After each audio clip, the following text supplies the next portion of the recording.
On the Talkback Show, on the radio, or whatever audiovisual device you choose to use. Welcome to the GBC podcast, where we talk about the Packers in our hometown of Green Bay.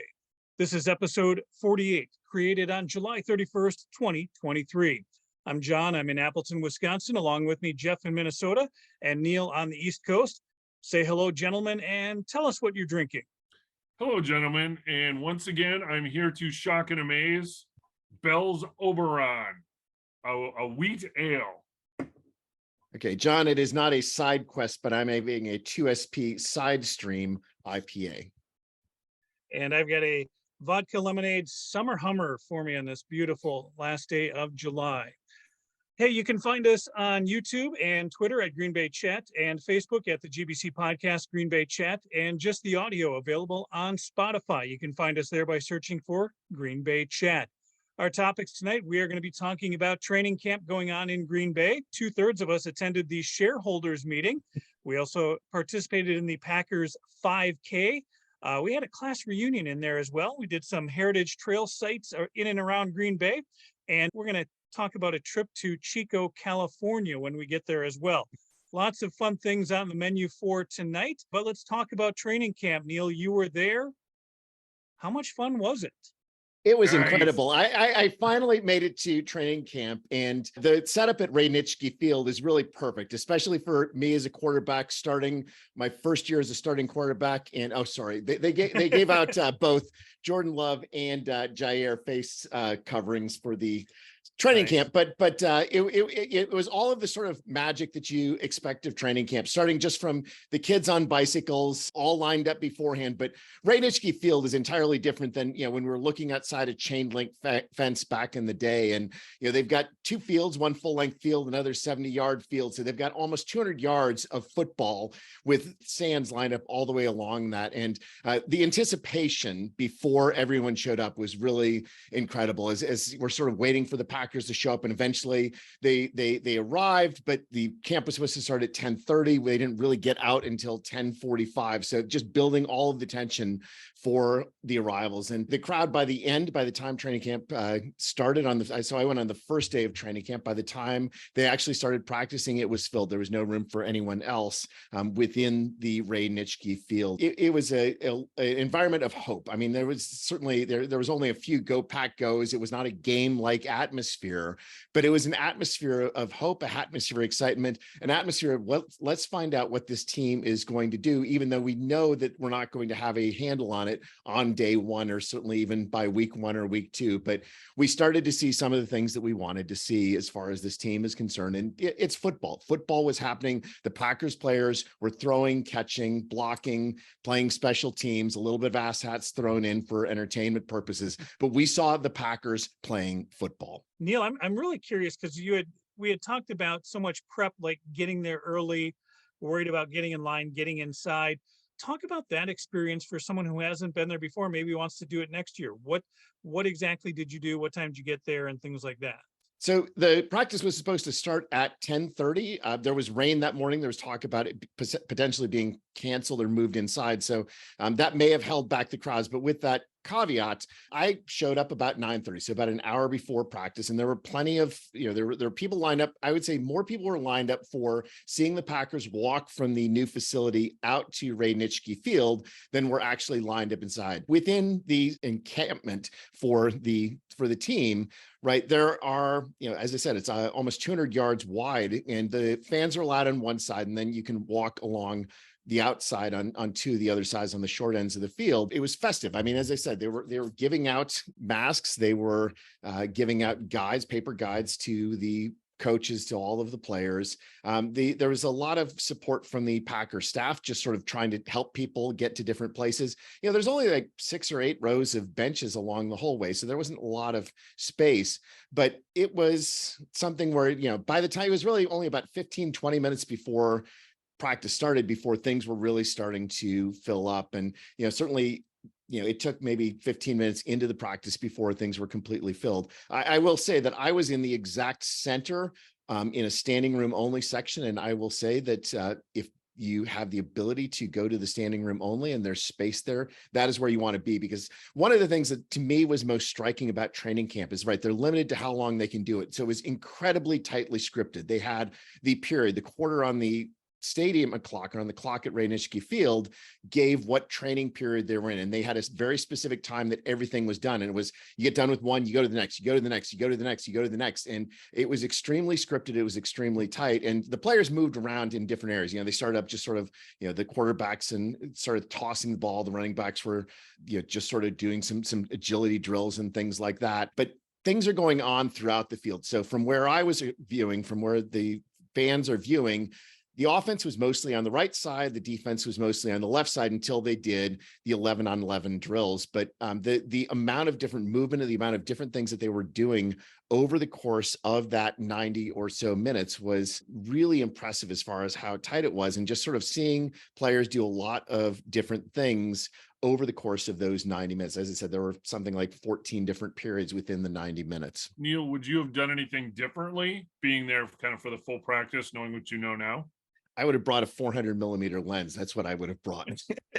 It's pretty incredible. So I'll, when we get to talking about some of the specific players, I'll give an example, but you get pretty close to some of the players. And then some of the players obviously going to be further away and, they move around, but like I had the lineman right in front of me, which to me was kind of a perfect situation as a former lineman, seeing the offensive line and the big guys there. But I would say, focus on who you want to focus on. And, if you want to be on more of the defensive side of the ball, you're going to go towards, the left side facing the field. You want to see more of the offensive side, you're going to go to the right. You want to see the ass hats. You can do that anywhere. But I think that there's not such an outrageous number of things that are going on that you have to do anything very specific. It's just, positioning yourself is the most important thing. As I said, I wasn't there outrageously early and I did just fine. And I have a feeling that that's a fairly normal situation for the training camp. When you talk about it being regimented, because, time is of the essence there, did you get the feel that all of the players knew where they were supposed to be, what they were supposed to be doing next? Or because you have so many coaches now and specialty position coaches, was there a lot of, hand-holding, micromanagement? Fill me in on what the coaches were doing. There was a shocking lack of confusion, I would say. You figure the first day they're not going to know where everything's going on. And they obviously were drilled and the coaches they followed the coaches where they needed to go. But I noticed very little confusion among the players. The coaches, obviously, each of them had their own role to play. And you could see within each grouping. I mean, sometimes the groupings were 3-4 people. Sometimes there were 8 people. Like for the linemen, for example, it was offensive line, 1-on-1. And there was 2 sets, essentially tackles and guards and centers. And they moved them around a little bit, but essentially you had 2 separate groups to make sure during those periods, everyone was getting involved.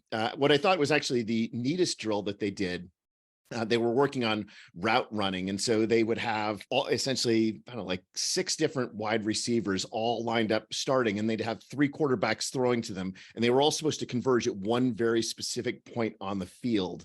And in theory, they were supposed to converge there at the same time. So there were, I would say it's dangerous. It does seem a little bit dangerous, but there were other things that were going on, like during sort of quarterback drills with running backs. They'd have 2 quarterbacks going and 2 running backs on every play. And what it seemed like they were doing is actually they'd say, okay, both of you go out and we're going to tell which quarterback to throw where, sort of 3 seconds into the play or something like that. But there was a lot of simultaneous movement, even within one very specific position group. And I was very impressed by how efficient everything was. Of course, it has to be, but it was kind of shocking how efficient it was. And perhaps most importantly, they weren't fighting amongst themselves. Well, it was day 1, so we'll find out reports from after day 1. But with some other training camp news and things like that, I guess that's my point. That everybody seemed to play nicely in the sandbox, is what you're saying. At least, I mean, there seemed to be a lot of overall cohesion on the team,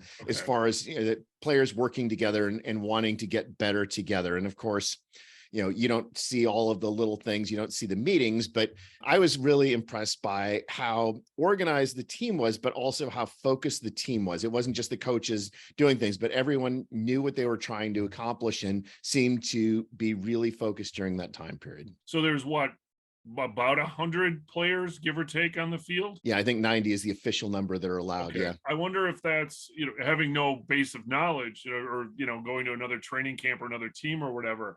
I'm just curious, because that, to me, that speaks like, okay, this is, the coaches not only are organized, but sort of this, one team goal. And I don't know if that's how it works, with other teams or whatever. It'd be interesting to kind of get either look at a different team or something like that, or a different year or something like that. But interesting report, Neil. Thank you. The other thing is that, again, they were switching between different groupings. So they had two different 11-on-11 drill periods, and then they had a number of sort of smaller drill periods for example, individual groups that were also going against each other. But it was really only 2 offense versus defense periods in the entire time. And most of it was you were training with different position groups. But again, it wasn't always the same ones. It wasn't always, there once it was quarterbacks with running backs, then it was quarterbacks with receivers, tight ends moved around. So there's a lot of shuffling around of people over the course. And I focused mainly on the offensive side. I would have loved to actually had a second day to look at all the things that were going on the defensive side and the defensive drills. But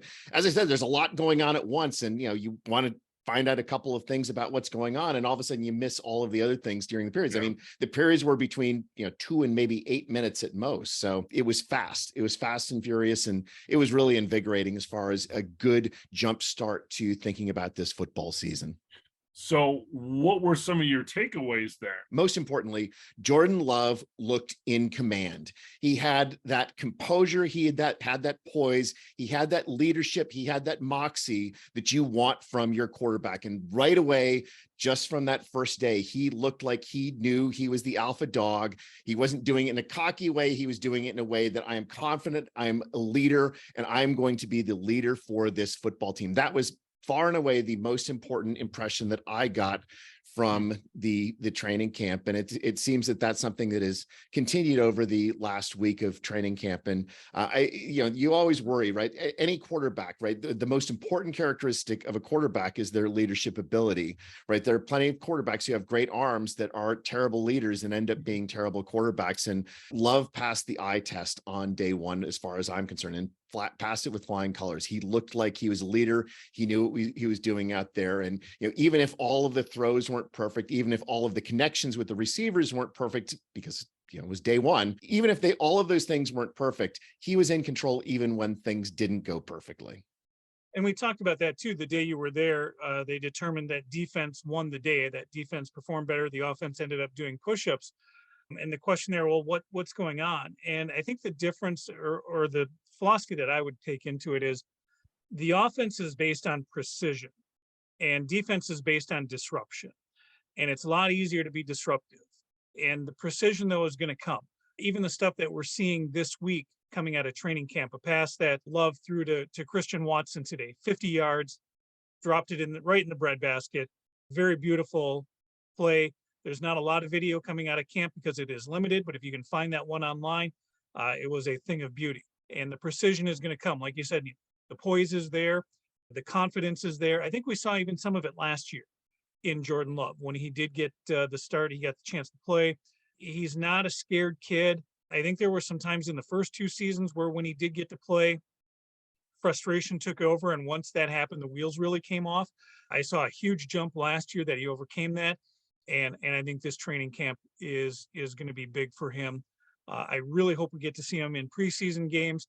But yeah, like you said, this is definitely his team, and he knows it, and he's going to take care of them. So just sort of continuing on your thought as far as the defense. So defense clearly won day one of training camp. They've won a number of the other days after that. I think they determined, despite the pass to Watson today that was so perfect, defense still won today. And what I was most impressed by the defense was the number of plays by our defensive backs. There were a number of passes that Jordan Love threw a really good pass, and whether it was Reed Ford, whether it was Keyshawn Nixon, whether it was Jair Alexander, we had some incredible plays by defenders during that first day of training camp. And that sort of big playability is something that if we see that during the regular season, that's going to go a long way for helping this team and not putting all of the pressure on Jordan Love this season. I wonder too how much of that is coaching too. So you don't have a mercurial quarterback, right? So I think the coaches maybe are able to I would say be themselves more or whatever, but be more coaches. And so other players might be picking up on this as well. I mean, I think, Jordan did say right the first day of camp that a certain Mr. Rodgers did reach out to him, and which I thought was a classy thing to do, and just said, this is your team, enjoy it. And he seemed to really think that was a good thing that happened. But I think that he talks, that act like you've been there before. That's kind of seems like what's happening as well. I agree with what you said on coaching too, Jeff. And realize the day you were there, Neil, wasn't the first day that everybody showed up and just said, "Hey, let's run around and play football." There's a lot of off-season, activities that happen in there. There's certainly a lot of classroom and preparation that happens. This is a year-round thing now. It's not like when we were kids that some of these guys you'd see at a car dealership because they had a part-time job selling cars or something like that. It's amazing how much things are different to equate it. I mean, the last time I was at training camp was in 1980. And we were railbirds with our backs to Oneida Street. Yeah. And I didn't bring my bike at that time, but I did bring paper and pencil. I've got somewhere in storage back there, I've got a notebook with, a bunch of guys from the 1980 team, with their signatures. Couldn't even tell you who I have or what happened to any of them. But that's, I think, Neil, you saw that though too. There's certainly the riding of the bicycles has become a lot more ceremonial than it used to be, because it used to be very organic, I think, in how that came about, but also the ability to get those autographs during that walk. Peyton Manning was in Green Bay today, and he was even signing autographs because he was there for whatever his thing that he does. And he was surprised that people actually showed up with stuff with Colts logos on. I mean, he was giving some autographs. That accessibility, though, hasn't changed. So, Neil, with that accessibility, were you able to get over there? Did you get any close-ups? Did you get any autographs? I did not go after the autographs, but I think at some level the accessibility is actually better than it was back in the day, right? They're going all the way from the new facilities to Ray Nitschke Field, and there was a small crowd sort of at both ends, like entering where the players go in at Ray Nitschke Field and leaving the training facility, and there's a whole swath of nothing. So the photo that we have up here, I think, was pretty representative of what it looked like in the middle. There was nobody on the other side. You could stand on either side of the street there, and there's nobody there. So, and what I really enjoyed was just seeing the kids talking to the players and sort of hearing some of the conversations that were going on between the players and the kids. And yes, it is certainly more formal than it was back then, but it's amazing how open and accessible all of that was. I mean, I actually thought there were going to be more crowds, and it was going to be something that, you'd sort of see some players a little bit and that's it. And, everyone who walked or took a bike between those places walked by me, and, I was within 5-10 feet of them and, could have been closer. I mean, it's this photo that I have here was representative of players, kids, etc., walking down there. And, it was really neat. All right, Neil. So obviously it was not all sunshine, lollipops, and rainbows. There had to be a downside to what you saw day one. What negative takeaway did you have?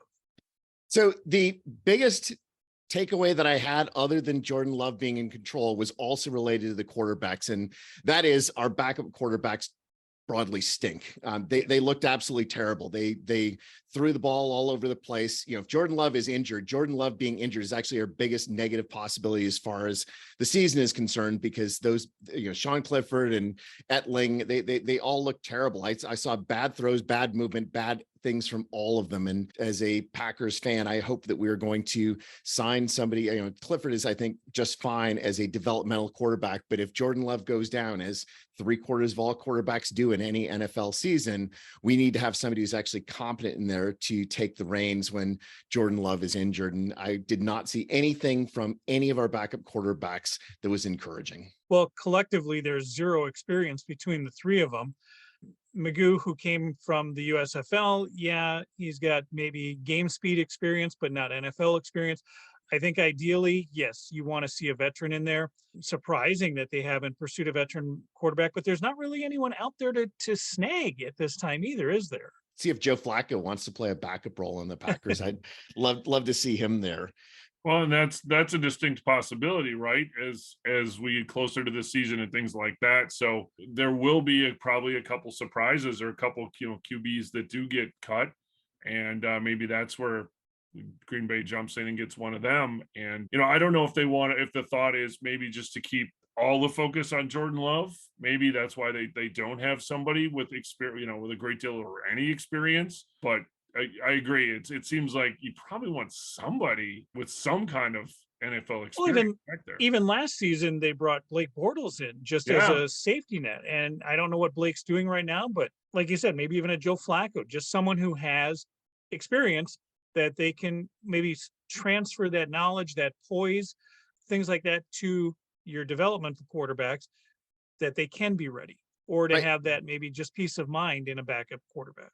And also, so they know the playbook. Once, you know, if Yeah. quarterback goes, Jordan Love goes down, they'll actually know the playbook. I mean, bringing somebody in week one or between the last preseason game and week one just seems like asking for trouble if Jordan Love were to get injured at some point. And as I said, the odds are that he's going to miss some time over the course of the year. You know, we're hoping for somebody who's going to be really good at quarterback, but I don't think we can hope on a once in a generation Iron Man who's never going to get injured and never going to need a backup quarterback. That just doesn't seem realistic. And so, yeah. And the other thing about Joe Flacco is that, you know, people have said that he was really good as a mentor for Zach Wilson. And so having somebody like Joe or a Matt Ryan or somebody else like that, who knows that they're not going to start, but has that high level of experience, and Flacco with a Super Bowl title in his name. I mean, something like that would be helpful, because I just saw nothing at all that was encouraging from our backup quarterbacks. Neil, with the quarterback situation, there's a feel of rebuilding. And I think even the quarterbacks combined with the wide receivers, the wide receiver team is easily the youngest in the league. It is the least paid in the league. I saw that number come out today at $5.5 million. The wide receiver room is number 32 in the NFL. So the lack of experience in those two key positions, did you feel anything there that said, gee, this needs work? Yeah, there were a lot of drops on day one of training camp. I mean, I think Jordan Love's final numbers in the 11-on-11 drills were like 7 of 14, but 3 of them were passes defended, and at least 3 of them were drops. Or there were drops certainly with QB1, QB2, and QB3. And, you know, it was occurring basically for players throughout that entire grouping. I think Dobbs is the only player I didn't see have a drop of some sort. So I'm hoping that's just day one of camp. But there's definitely, you know, we look at some of our rookie wide receivers or Wookiee wide receivers. Definitely that is a knock on at least one of them. And, you know, time will tell, but I think that this is the thing. We've got way more receivers on this roster than we're actually going to keep in the 53-man roster. And so that, I think, is going to sort itself out. There certainly was plenty of talent as far as route running by those receivers. Maybe not everything was perfect. I think that goes to your point, John, about day one. The receivers had more to catch up on as far as figuring out where to go. But the drops, I don't think, are just a not knowing what to do. And hopefully that is just a day one of training camp problem and not a persistent problem. The precision will come around. So in front of the quarterbacks and keeping the quarterbacks upright, looks like we've got some offensive linemen in this picture. Neil, do you want to tell us about this picture? Yeah, so I had the front row with the offensive linemen working out right in front of me, and it was basically, you can see the drills there. You've got 2 linemen that are doing a play and then 2 that are playing defense. And so the defenders, though, in this case, you can see they're all wearing the white jersey, are all also offensive linemen. Essentially, you rotate from blocking to defending blocking. They do rush blocking, they do pass blocking. And yes, they didn't have full pads on, but they were able to apply the force. And it was fun to watch all of that activity. As we've talked about before, I'm very encouraged by the possibilities for a line. I would say the biggest surprise, though, for me among the linemen was Sean Ryan, our 3rd round draft pick last year, that was essentially a complete bust in year one as far as pure strength and power was concerned, both when he was playing on that offensive side and when he's playing on that defensive side, sort of trying to push the opposing lineman back. Sean Ryan looked like the strongest man who was out there. And so maybe those PEDs will do something. Hopefully this will translate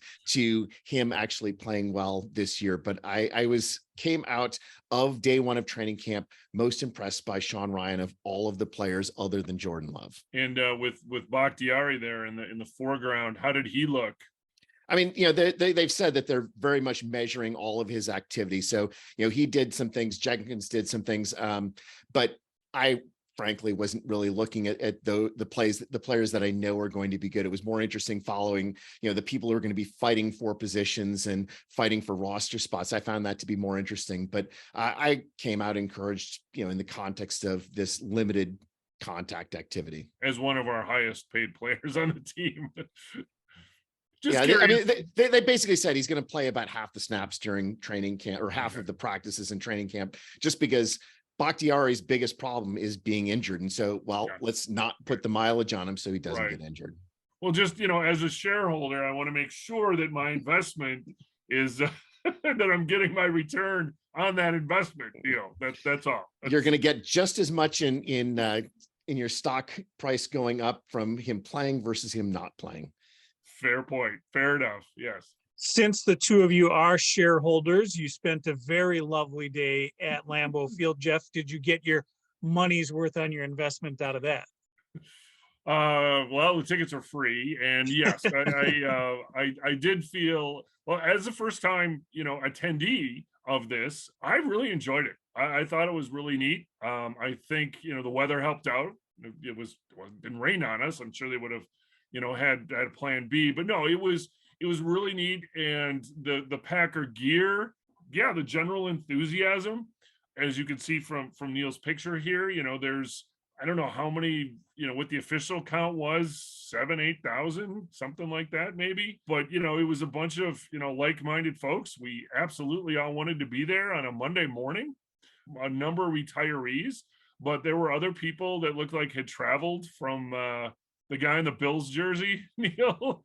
So it was just, a coming together. It was, from what was presented, it was, a bit dry. And after Mark Murphy did his kind of lengthy presentation, about half the place got up and left.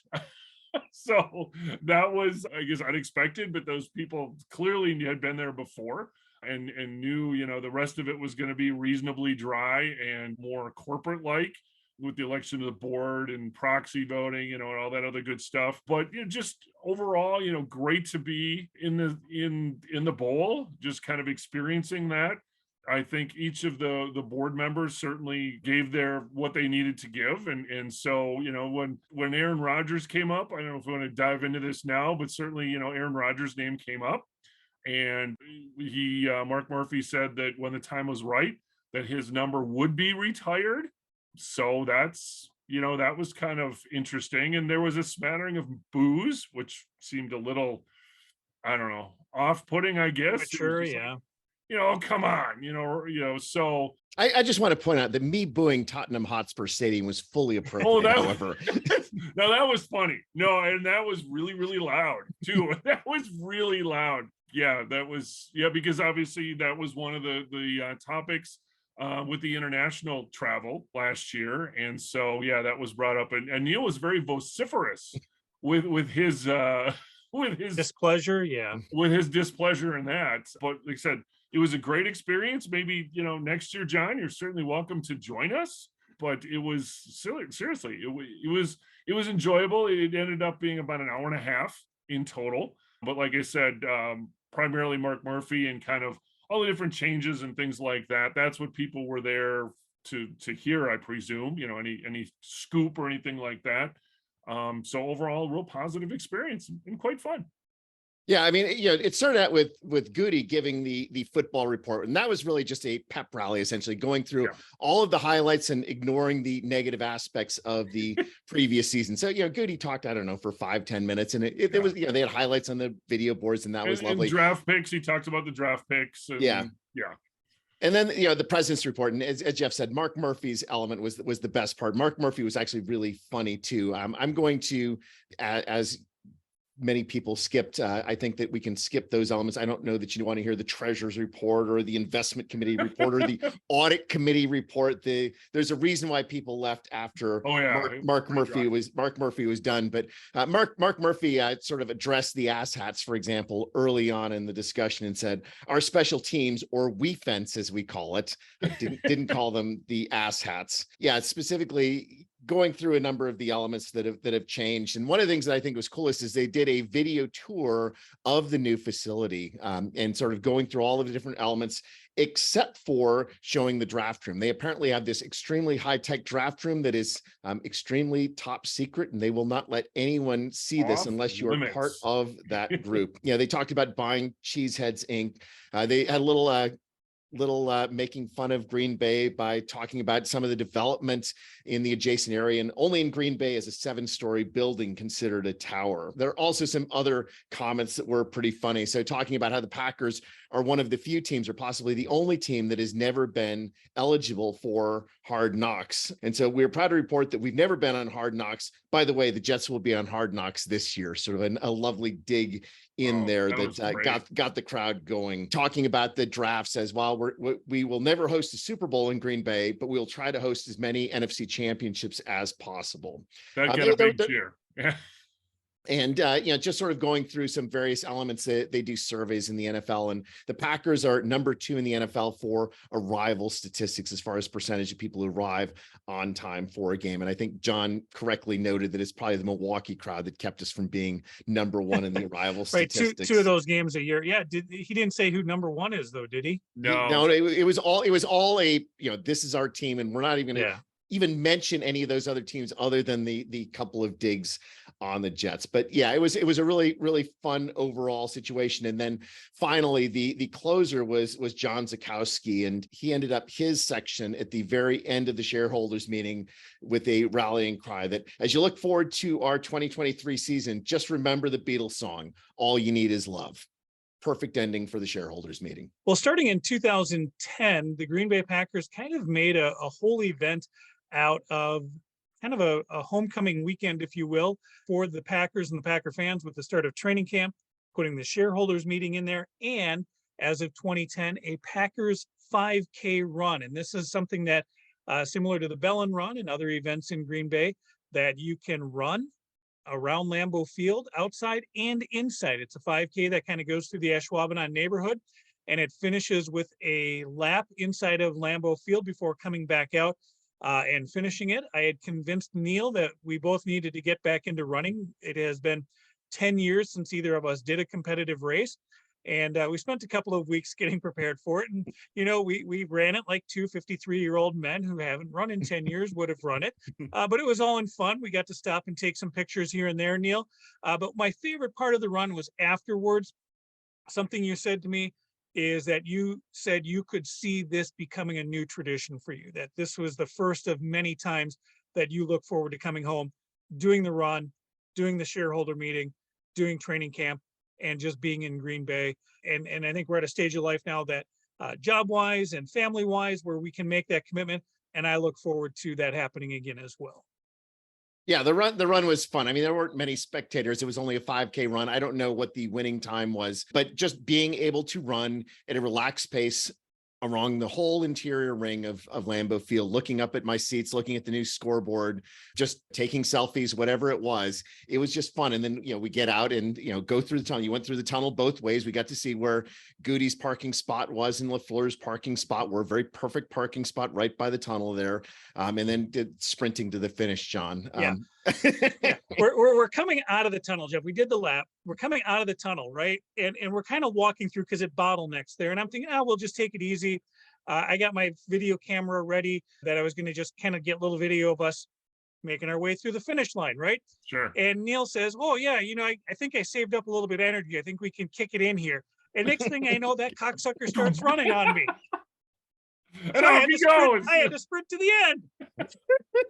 And yes, we tied. We tied at the very end. But yeah, I finished 3 places in front of you, John. I must have been tenths of a second in front of you. But he's 3 places ahead of me in the official standings of the event. But yeah, that was a good laugh there at the very end. And I think we enjoyed the run all the way through. And I think everybody around us, it's one of those things where I don't think you go to this event for a personal best or anything like that. It certainly is a novelty, but it's a great novelty. It's around, like I said, Lambeau Field on the outside. There's a lot of stuff going on in the parking lots. It has a real nice game day feel to it. We got to the pro shop the night before as well. We had room to get into that, but just getting you ready for training camp. It gets the fans ready for training camp. and we know the players are coming into town and they're getting ready as well. So how did you celebrate afterwards? Well, so as it turns out, there's an official bet, so you finish a run, and of course they give you some sort of refreshments at the end of every race. Typically it's Gatorade and a banana or a bagel or something like that. In Green Bay, what's the first refreshment you get? String cheese. And then soon thereafter, what do you get? Chocolate milk. So the Wisconsin traditions were certainly There was a chocolate chip cookie in there, Neil. You keep forgetting the Festival chocolate chip cookies, which are excellent. So thank you to Festival for sponsoring this event.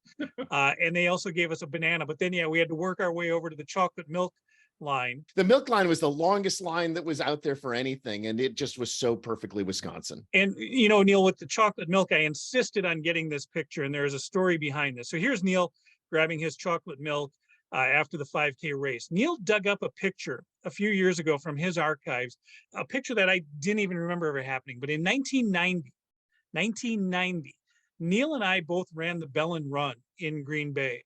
And I don't remember this, but after the run, a very Wisconsin thing happened, that the post-race beverage was those little cartons of milk, white milk and chocolate milk.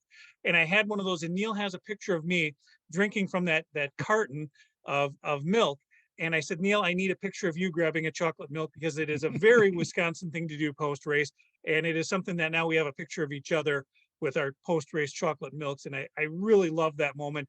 Like you said, it was the longest line there. Amazing that chocolate milk, the protein and just the boost you get after a nice run. So then after your run, the after Wisconsin thing to do, of course, is to go to a bar early in the morning. And where did you guys go? That's a hell of a Bloody Mary. That's really an impromptu kind of thing, because we talked about going to breakfast, and we were going to possibly go out to like Bayview or Julie's Cafe for breakfast out on the west side. And then I noticed near us on Broadway, the Blue Collar Bar on Broadway had breakfast. They were open for breakfast. We drive over there, but as we get there and we drive around the block, we're next to Cropsy's on State Street, and Cropsy's was packed for 10 o'clock. 10 in the morning, 10 in the morning. Yeah. We said, well, I guess this is the place to be. We got out, we parked by Cropsy's, and we got out and walked in, and sure enough, there's people wearing the same race jersey that Neil switched into, and they're drinking beers and Bloody Marys. And we said, oh, I guess we're having a Bloody Mary here. And as you can see, it was a nicely loaded Bloody Mary as well. So describe, so for those on Spotify, describe that Bloody Mary, because that's a well, meal your class. Standard vodka and tomato juice with Worcestershire and Tabasco. But yeah, they put in a full pickle spear, a full thing of string cheese. What else did we have in there? They had sausage, mushrooms. Oh yeah, the sausage stick. Yep. There's a lot going on there, and it was a meal. Yeah. And of course, you've got your beer back as well. So I don't even think we had the option other than getting a beer chaser. It was like, what beer do you want as your chaser? It wasn't, Are you getting a beer chaser with your Bloody Mary? It's which beer chaser are you going to get? So yeah, we had the superfecta of Wisconsin as post-race food. We had string cheese, we had milk, we had a Bloody Mary, and we had a beer chaser. Perfect. Absolutely. Excellent. A solid morning throughout. And then we went to breakfast. Also at a bar. Of course. Neil, you also said that you wanted to make a tradition out of this weekend, which is great. We even had something else going on this weekend. It won't be a yearly tradition for us, but it can be added to it every 5 years, hopefully. And we had a high school class reunion in Green Bay on the east side. But in addition to that, Neil, you made your way around some parts, in particular, East High School and Old City Stadium and some of the Heritage Trail sites that are associated with the historic Green Bay Packers. Yeah, but I'm going to start out with City Stadium and just being in Green Bay. So one of the things that's great about high school reunions is, of course, not everyone goes every year. So you never know who you're going to see. And we had a number of our friends who had not been back to Green Bay in a long time, hadn't been to a class reunion ever before, and just sort of seeing some of their amazement at the ways that Green Bay has changed, seeing the ways that Lambeau Field had gotten so much bigger than back in 1988 or 1990, being able to see all of the stadium district and just how different it is, sort of seeing the amazement in other people's eyes about how Green Bay has changed. Because when you live there, your parents live there, you visit frequently, it just seems like an evolution, and imagining the shock that people have who have not seen it in a long time. And is any good Green Bay or perhaps even Wisconsin reunion, you need a venue. And that venue, of course, was a bar. A bar So, owned by a classmate. So yes, indeed. Yes, indeed. So we had that going for us. It turned out to be a great venue, actually. It was kind of funny because it kind of started out blue hair special, 4 o'clock in the afternoon. And I was like, okay, this is gonna be interesting. But I tell you what, it was there were folks that closed that place down. I mean, it was a good turnout. Like Neil said too, it was fun to talk to people that hadn't been back, and really a sense of nostalgia from those folks too. Really, just the changes that had happened. But like I said, with growing older, if you will, but just having the opportunity then to just kind of explore on their own without kids, and just kind of okay, because their families have moved away. So getting back, kind of getting in touch, maybe even thinking of moving back, who knows, back to the GBC. But no, overall, that part of it was really fun. It dovetailed nicely into lots of other, like I said, activities regarding the Packers, and this beautiful picture of City Stadium. Now, granted, when we were in high school there, they didn't have this. There was really no recollection or no remembrance at all of this. But it's nice that not only this, as well as some upcoming pictures here with the Heritage Trail, really a neat thing that Green Bay has done to promote the history of the Packers throughout the city, because it's pervasive, it's everywhere. Putting that all together and memorializing that's really a cool thing that they've done. it's really cool, but it's also really cool when you realize I played there, right? John and I played football Yes, you did. on that stadium. We played high school football as our home stadium at the home of the Packers from 1925 to 1956. And I, just looking at this photo right now, I still get goosebumps thinking about the fact that, yes, I played my high school football on something that was an NFL stadium that was the home of the Packers. And it was not something that was certainly in our conscious at the time. Certainly, as Jeff said, those markers, that sign, those gates, those weren't there back in the time when we were playing high school football. But it's really great to come by the old alma mater and to see this and just remember how different it is growing up in Green Bay, how it was a unique experience. We've talked about it before, and it's just every time I think about it, it's like, yeah, who else do you talk to that has this type of experience? You kind of touched on it, both of you touched on it, on what the 80s were like, and how things are different now in that perspective. And I can remember, so going back, Neil, to freshman football, and it was a Thursday night in September of 1984, and we're heading over to East High School to play football. And I remember wondering why we weren't getting a special invitation to play on this field because of the hallowed ground that it was. But in 1984, unfortunately, people didn't give a shit. There was talks of this team moving to Milwaukee, and we were really at a low point in Packers history. And so for 4 years, we played on that field. There's no memorabilia at the time, either outside in the stadium or even inside in the school. It took many years after that for a lot of that stuff to get kind of dug out of the basement, or for the facade to be redone. I'm not saying I'm bitter about it, but I kind of wish that when we did play, Neil, that there would have been more recognition of that. It was like, oh, neat, the Packers played here at one time. But now I think it is something different. I think that it's great what the schools have done, the city has done, the team has done to recognize the East-West rivalry that's over 100 years old, one of the oldest in the country.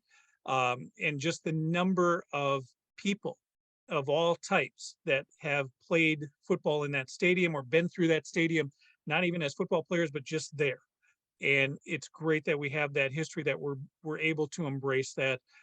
So yeah, it definitely is a beautiful site there at Old City Stadium at Green Bay East High School. In addition to sites around Green Bay on the Heritage Trail, we also, while we were in town, did a little road trip. And if you were listening to last episode, we talked about Northwood Lodge. And so Neil's photo here is of this retaining wall structure, which perhaps could be the last remaining structure or part of Rockwood Lodge still standing? Rockwood Lodge, Packers training camp from 1946 to 1949 that probably for the Packers thankfully burned down in 1950. But talking about lost history, and Jeff talked about this last week, right? There is absolutely nothing on that site that indicates that Rockwood Lodge was there. That precursor for the training camp, something that was ahead of its time.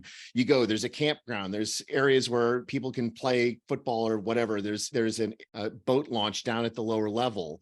But absolutely nothing that's there is anything older than 50 years old, other than probably this wall. So the wall seems to be an original type of structure. You can see why Rockwood Lodge would have been appealing to Curly Lambeau and the Packers, and that you've got this beautiful view of the bay. Now, I will say that I walked around on the ground where the Packers played during training camp, and it was the rock. I mean, it was just walking on that grass. You could feel that rock was right underneath it. I was just getting tired from my feet just from walking on the grass there. It is clear that they made the right football decision to move on, even though that decision was made for them by a fire. I mean, it was not pleasant even walking on that territory. It was really nice being out there and actually seeing some kids playing football and actually telling them about the history of the place. But as I said, there's absolutely nothing on the site that indicates that this is a site of the Packers.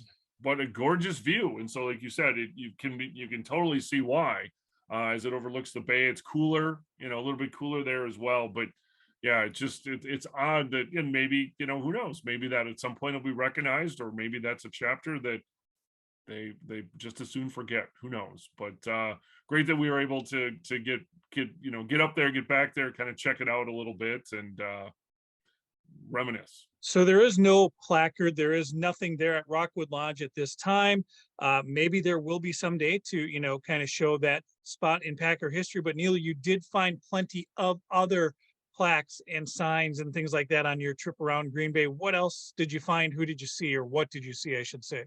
Well, I had the Lambeau Jeep with me, and so I decided let's make this a whole Lambeau thing. We did the 5K run at Lambeau Field, obviously the shareholders meeting. Rockwood Lodge was Lambeau's final act as the Packers was essentially developing Rockwood Lodge as a place to stay. City Stadium, obviously. Curly Lambeau, also a graduate of Green Bay East High School and a founder of the Packers, coached and player for 30 years combined.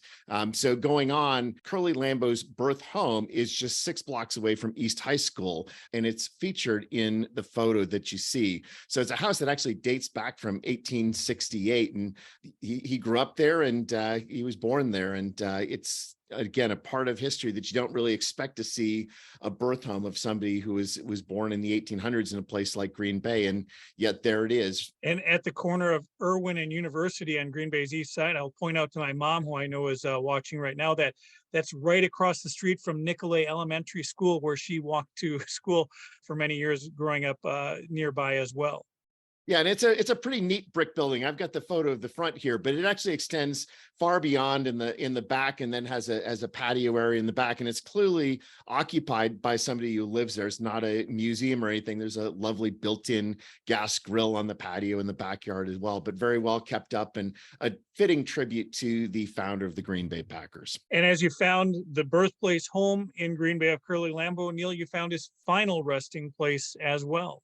Shockingly, right in Alloway Catholic Cemetery, just a couple miles from our homes. Yeah, I'd never happened to have been there before, and decided, well, as long as I'm doing a Lambeau trip, let's go. And so the Lambeau gravesite is within a family site. His parents are there.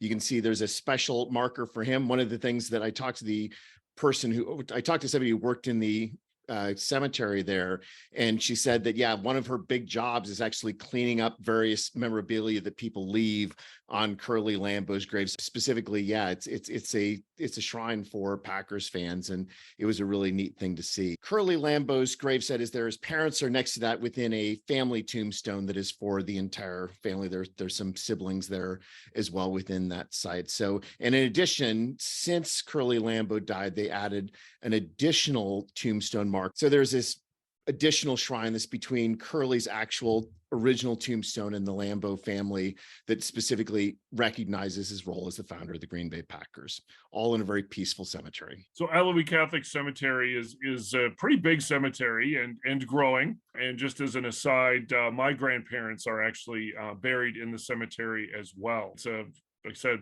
pretty big cemetery, pretty popular for those folks from Alloway or kind of in the Alloway area. And so, if you get a chance, go visit and pay your respects. Neil, you mentioned you ran into effectively a caretaker of the cemetery. Any indication of other players in Alloway Catholic Cemetery? Yeah, she was very enthusiastic, first of all, in showing me the Lambeau gravesite, but also said, yeah, if you are able to go to the mausoleum, Tony Canadeo is there, Clark Hinkle is there. So yeah, there is a general history of the Packers that you can find if you're somebody who's into visiting cemeteries. And not all shrines are cemeteries. Neil, you had another big road trip. You were out on the West Coast and you found some great Packer memorabilia there as well. Yeah, so I happened to be out in California for work, and I took a couple days off after work, went up to Lassen Volcanic National Park because I'd never been there, and decided, well, if I'm this close, I might as well go visit Chico, California, the hometown of Aaron Rodgers. Let me say, just to start out, Chico is in the middle of nowhere. If you go straight north of Chico, it's about 60 miles of nothing until you get to the national park. So it's a town of about the size of Green Bay, about 100,000 people, but without the suburbs. So it's essentially like pretend there's Green Bay, but no De Pere or Alloway or anything like that. But it's a town that was a very thriving town, and it's actually a really enjoyable town. I had a good time in it. They had a really nice downtown area that was extremely walkable, really good restaurants, very California style cuisine. It was a lovely town. Stayed in a hotel that played on the gold rush era. But certainly within the town, I decided to ask people about various things that were associated with Aaron Rodgers. And, is there anything that's a remembrance of Aaron Rodgers within Chico, California? And so seemingly everyone that I talked to had some sort of Aaron Rodgers story that they weren't entirely willing to tell me everything about, which was kind of interesting. But there were a couple places that Aaron Rodgers specifically had memorabilia for. And one was at Riley's, which is where this sign, Aaron Rodgers Super Bowl 45 MVP helmet, is located. So Aaron Rodgers actually was interviewed about his favorite place in Chico, and he actually said that Riley's, which is this incredible dive bar that also won Barstool's Best Bar in the US 2021, definitely had great character, very cheap drinks, very interesting clientele the whole time I was there. They had Aaron Rodgers with the signed helmet. They also happened to have, and John, I know that you'll need to ignore the other part of that picture, but they also had a signed Aaron Rodgers with the California Golden Bears. And so definitely there were things there, but there were photographs all over the wall. There were thousands of photographs of patrons over the years. Chico is a college town. It's the home of Cal State Chico, and a school that is renowned as being a top party school in the United States. And the town very much had a college party atmosphere as far as getting off of the main drag of Main Street was concerned. But a really fun bar. I really enjoyed Riley's. I enjoyed the people that I met at Riley's. The other bar that I went to in Chico that was strongly recommended that also had Aaron Rodgers memorabilia was the Bear, which is actually the shirt that I'm wearing right now. Yes, I'm not wearing the Jordan Love or the quarterback red jersey, but I'm wearing from the Bear in Chico, California, which I enjoyed both at night and then came back for lunch in the afternoon. And they had their own special Aaron Rodgers memorabilia, and they have a special eating challenge. They call it Aaron Rodgers Passing Fancy Challenge, and that you have to finish 4 burgers, 2 brats, each of them piled high, and a pound of cheese fries, 6-pack of Milwaukee's Best. And you got to do it all in 30 minutes. That sounds like a very Wisconsin type of food challenge, but there were about 15 photos on the wall of people who had finished that food challenge. And there was one particular winner of that food challenge that the bartender wanted to go on about. So the woman shown here, bartender said she was like 5'2", weighed maybe 100 pounds. And the bartender told her straight out, no, you're never going to finish this. I don't even know why you're trying. Yeah, she finished it. So, eating very Wisconsin type feel as far as the eating within the Bear, but also is just a really entertaining bar that had a lot of rooms with really great memorabilia all over the place. Just that eating challenge. I remember you showed that to us, and all that food, but then, oh, by the way, a 6-pack of Milwaukee's Best. I mean, who came up with that? I mean, brilliant, but oh People my in God. Wisconsin don't even drink Milwaukee's best. I mean, come know. on. And they've got pictures. I don't have it here, but they had pictures of the burgers and the amount of stuff that was piled on the Yeah. burger. The burgers had multiple patties, and this was not something that was a small amount of food that you're consuming. But again, seems perfect for a Packers player as a food challenge. Yeah, no, I think it's amazing, and the fact that anybody not named Mr. Chestnut would be able to finish this. Joey Chestnut maybe, but that's absolutely incredible. So that what a fun little thing to stumble across, right? So was there like a little at one point in time, did you think, yeah, maybe No. I'll try that? Never. I had one burger, and that was plenty. I'm beyond my eating large quantities of food in one sitting days. But it was fun talking to people. Basically, every bar in Chico, I went and talked to people, and or at restaurants, and just sort of seeing who had connections or who had stories. And there's no statue of him or anything like that town. There were these 2 bits of memorabilia in 2 different bars, and as far as I could tell, that was it. But it's a town that's doing well. It's a perfectly fun place for a visit. Well, and you checked out his high school, right?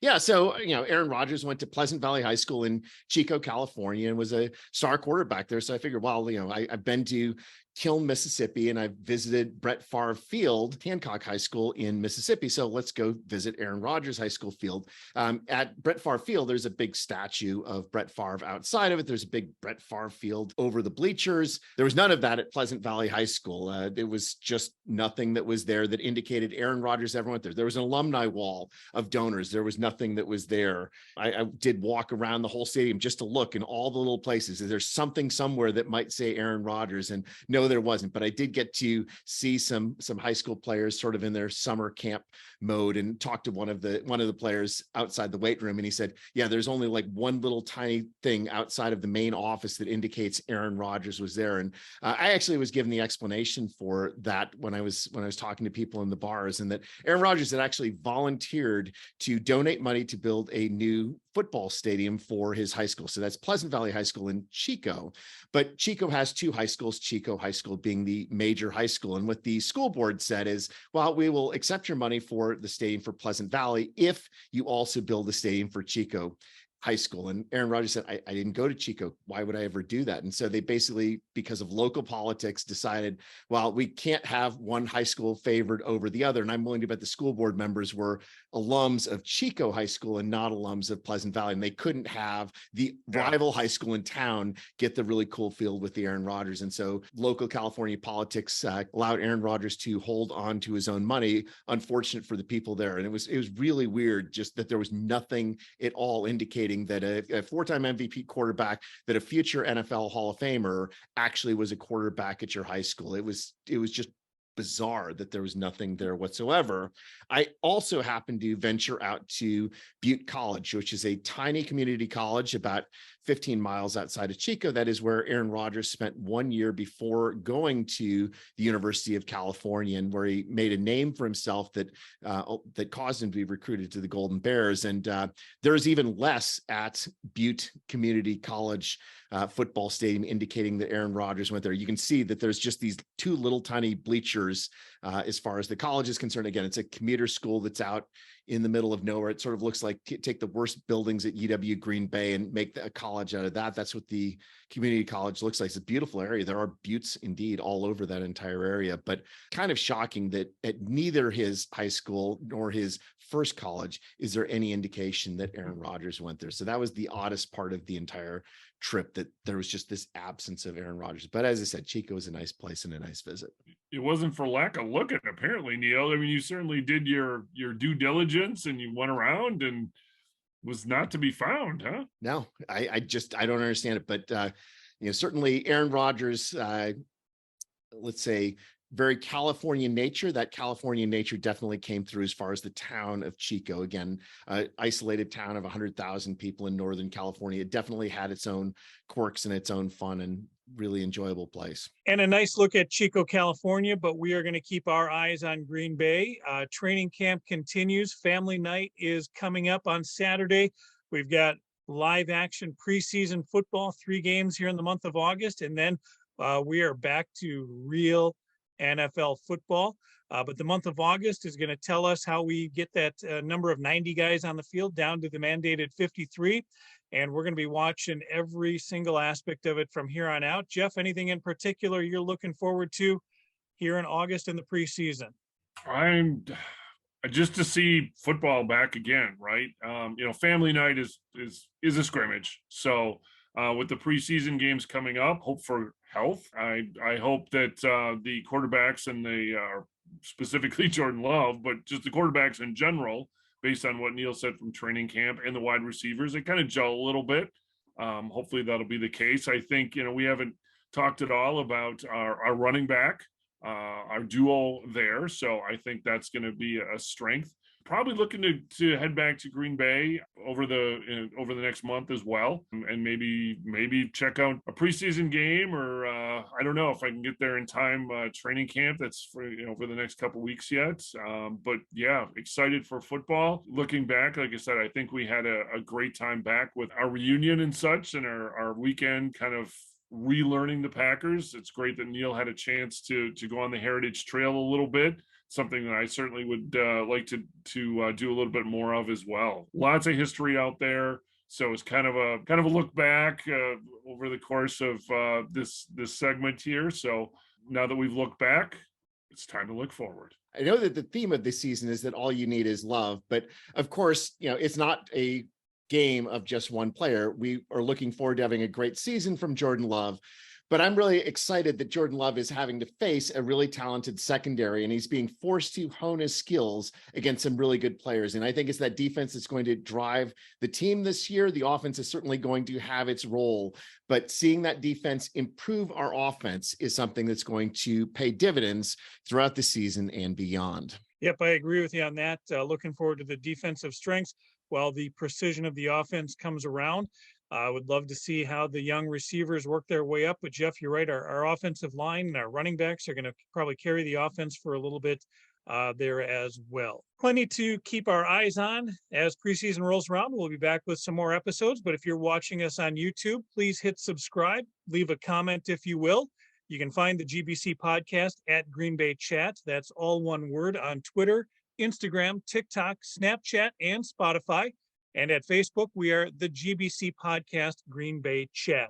And may you fully appreciate the magnitude of your impending good fortune. Thanks for joining us. Good night. Good night.